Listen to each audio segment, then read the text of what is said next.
Welcome to Gerayl Khalil's Conversation Piece. I share my thoughts on social content in sports, politics, and entertainment. And if you're new to the channel, don't forget to like, share, and subscribe. All right, so in this segment, I wanted to catch up with some comments that I didn't respond to. I want to see if I could do this every week to respond to your comments. Let's get right to it. So the first comments, batch of comments, came from Deshaun Watson. May be playing his final NFL game this Sunday. That was a video that I did, a very popular video thus far. A lot of comments on it. And when I meant this Sunday, I actually meant the Jacksonville game, but I'm still getting comments on it. So here we go. This is by GOP, excuse me. Watson threw a fit and set out a season because the Texans owners didn't consult him when they hired a new coach. Once again, yeah, this is facts here. That's what he did. And this, to me, this was the beginning of the end, right? He sat out the whole season, and by him sitting out the season, that pretty much, I don't know, just ruined him, because the next season after that he sat out, he was suspended. Then the next season after that, he was hurt.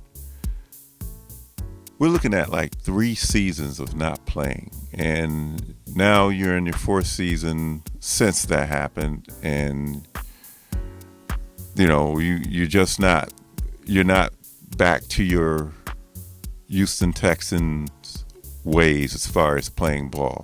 Could you get back there? Hopefully, Deshaun, if you're looking at this, you can. But man, that was the beginning of the end. Sitting out that whole year, he should have played. And if he would have played, I don't think things would have been as bad. All right, next one by Kathy P. Some lawyer, same lawyer, same crap. This woman was part of the last group. This lawyer is trying to extort money from Watson and ruin his career. He's friend of the owners of the Texans, and when he ran for mayor, the owner was big donors for his campaign. Yeah. I was hearing a lot of this even in the beginnings of when things were going down, and it just seems funny that once Watson decided he was going to sit out and he wasn't going to play for the Texans anymore, all of these allegations started coming out. I mean, to me, it's just not a coincidence. And they were going to make, in my opinion, right, Watson was going to pay for this, for not wanting to play on that team. Now, you know, and I want to say this, I'm not belittling any of the things that the women brought forward. It's probably true that what Watson did, but it's just funny how it all came out after he didn't want to play for the Texans anymore. So good points there. This next one, I like this handle. Gray matters. He says Watson deal will go down as the worst move in Browns history, and as a 70-plus year fan, I have seen a lot of bad moves. They killed the Browns' future and made the Texans a much more competitive team. C.J. Stroud is the most accurate passer I have ever seen, and that's a story for another day. You give this sex offender $262 million in guaranteed money and give away the next 3 years of first-round picks. Life imitates art, and I'm reminded of the Kevin Costner giving away these first-round picks. I had season tickets, and when the replacement team came in, they wanted me to pay $500 for the right to spend a lot more. Browns, you are the gang that cannot seem to shoot straight. Dorsey as offensive coordinator, also a giant mistake. Bills fired him for a reason. Trading poor Paul Warfield still haunts me. So gray matters, man. You sound like you are a long-time Browns fan. Man, I can feel your pain. Um, the Kevin Costner one is funny, based on that movie that they made featuring the Browns. Um, Ownership, man. I just think this goes all the way to the ownership, and you're going back in the time where you had Art Modell as the owner. You knew how he was. I mean, he basically chased Jim Brown out of town, right? The greatest Browns player ever. He chased him out. Oh, and the Paul Brown coach, the coach, he got rid of him. So it's like, yeah, Art Modell, and then after Art Modell, you got another owner group in. They were what lasted a couple of years. Lerner, I think his name. Please correct me if I'm wrong, but team wasn't good. Then Jimmy Haslam. Then right now, this is what you have with Jimmy Haslam. So, I mean, Jimmy Haslam is bad. He's a bad owner, but he's trying. That's one thing I can say about him. He isn't afraid to spend any money. But it comes down to ownership. You take a look at the Steelers.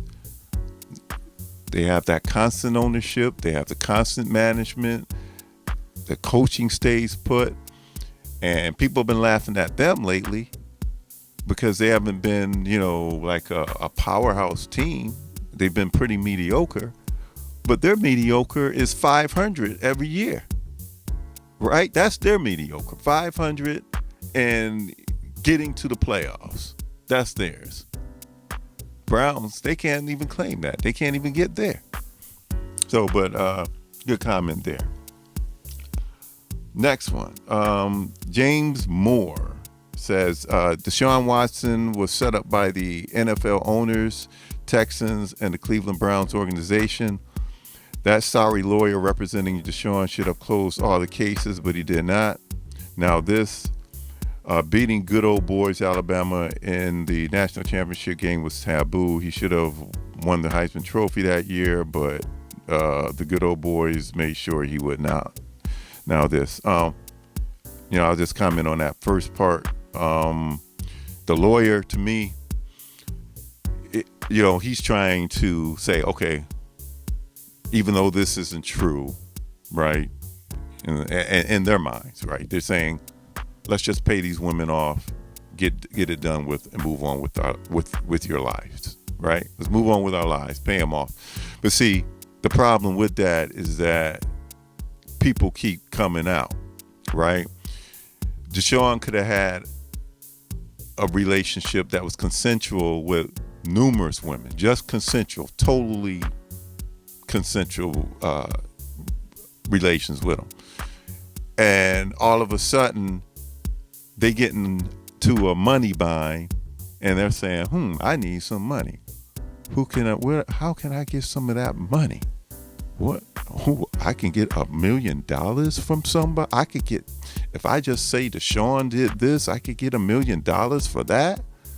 And I'm not saying they're all thinking that way. Not saying that at all. But from what I heard, there were some that weren't even really that credible, but they're getting money anyway. They decided to do that. Okay? And in the case of this woman who came out with her allegation, hers is totally different from everyone else's. And because, like, when I read it, I said, this sounds like rape, if this is true.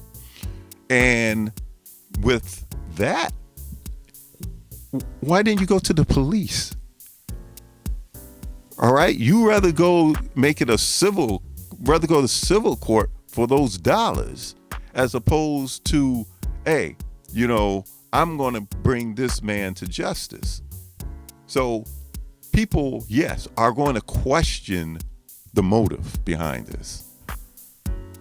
Okay, so these next batches. These comments here. Who was in the wrong? Tyreek Hill or the police? You know that last week and a half ago, whenever it was, that Tyreek Hill, he got pulled over by the police in Miami and got handcuffed, and it's a whole lot of ruckus that happened from there. So with these comments, King Cali says, how many police were at the scene of a civic traffic infraction? How long did it take for them to even write the ticket? His rights were totally violated, but unfortunately most police do not understand the law they're supposed to uphold. So the rights were probably his Fourth Amendment right that was violated. But as far as you say, how many police were at the scene? And I guess you're figuring that they overreacted. Maybe, maybe not, because we gotta look at it like this. He was near the stadium, right?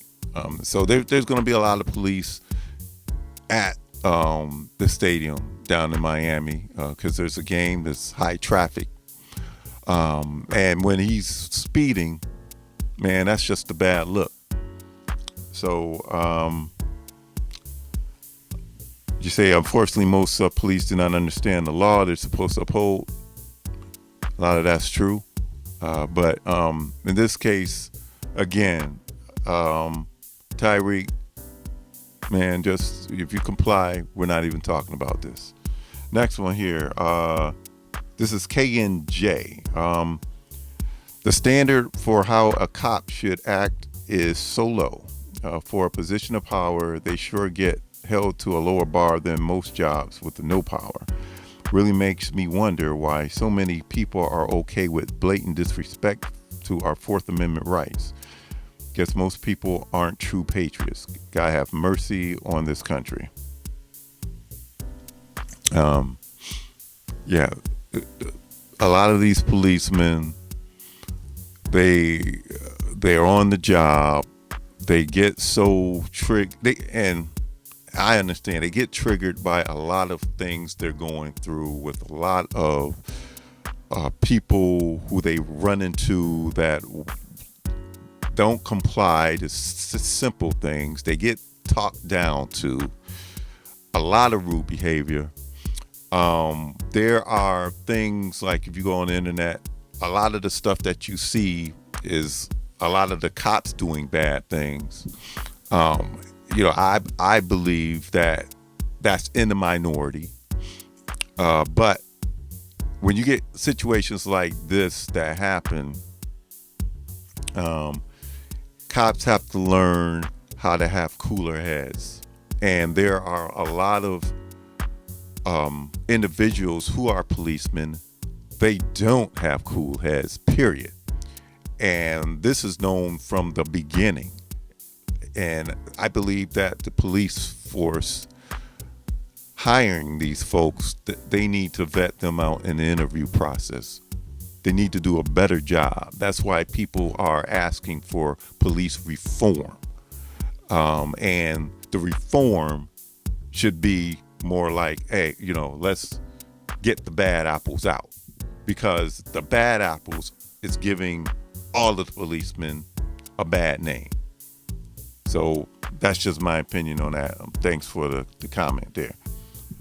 Then I want to go to one of the next videos I had where it says, this video I put, a man alleges racism at Chick-fil-A when he sees the words monkey on his receipt. This was from this comment here from CBM Music Productions. And he says, it happens. Outside, there's a lot of ambient noise, engines running, cars driving by, other people talking. People don't speak up and clearly, and yes, sometimes people can misunderstand. They are in a hurry to move on to the next order. Calm down and relax. Yeah, I mean, this dude, I think his name was Marquise. Yeah, calm down and relax. It's not that serious. for you to, to the point the kid must be fired, to the point where, okay, I'm going to sue Chick-fil-A. It is not that serious. And man, I mean, one thing I gotta ask, and this is to my community, right? It's like when things like this come up, when you say, "Oh man, he wrote monkeys on my receipt," did you really feel that he was calling you a monkey? And to my community, I say, if someone called you a monkey, do you see yourself as a monkey? Because you must do if it bothers you. Brush that crap off and move on. All right, we've been through a whole lot more than that little thing that happened. And I don't have to bring up all the whole lot more that black people's been through, especially in this nation, right? Brush it off, move on. We'll be all right. All right. And then the last comment I have here is this one was from the young lady that posted herself getting fired on social media. And I said, don't ever do this. And this is by Laughing First. She says, the immaturity is crazy. LOL. It's just 21 minutes. And that was the comment that the girls had made to the person that was firing her. Like, hey, I was only 21 minutes late. This girl here, she needs a lot of growing up to do. Has a lot of growing up to do, excuse me. And never post yourself getting fired, because like I said, the internet lasts forever, and employers, they go out there to check out potential employees. Don't do it. So those are all the comments. I'd like to thank you for the comments. I also like to thank you for the folks that has subscribed to my channel. I've only been doing this for, I don't think, quite 2 weeks. So I like to thank everyone who has subscribed, comments, all the likes. And if you haven't subscribed to my channel, please subscribe to the channel. And if there's any topics you would like me to cover, definitely send me some topics you would like me to cover. I have my email address down there, and we can do this together. Right now I'm taking small steps. I'm looking to get up to 100 subscribers, and but in 2 weeks, I think I'm doing pretty well right now. So once again, I would like to thank you, and I will see you in the next one.